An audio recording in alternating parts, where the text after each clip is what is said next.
Sur un marché, on dit que la concurrence est parfaite lorsqu'un grand nombre d'entreprises proposent un même produit à un prix identique et qu'aucune d'entre elles ne dispose individuellement d'un pouvoir suffisant pour modifier les prix du marché.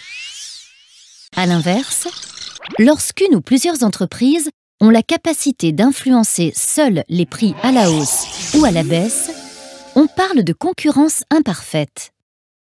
Les types de concurrence imparfaite les plus connus sont le monopole et l'oligopole. On parle de monopole lorsqu'il n'y a qu'une seule entreprise qui vend sur le marché, comme la SNCF pour le transport de voyageurs jusqu'à présent, et d'oligopole lorsqu'un petit nombre d'entreprises dominent le marché. C'est le cas de Boeing et d'Airbus pour la vente d'avions. Plusieurs raisons peuvent expliquer l'existence de ces situations de concurrence imparfaite. Des barrières à l'entrée peuvent par exemple empêcher l'arrivée d'un nouveau concurrent sur le marché.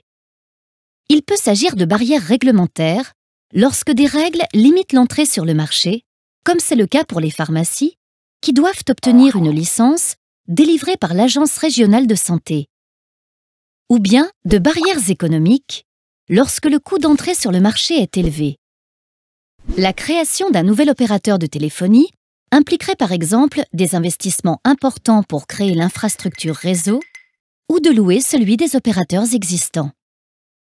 Par ailleurs, certaines entreprises réussissent à développer des stratégies de différenciation très efficaces qui leur permettent de se distinguer de leurs concurrents et de détenir temporairement le monopole sur un produit. C'est notamment ce qu'il s'est passé lorsqu'Apple a lancé l'iPhone, premier smartphone tactile.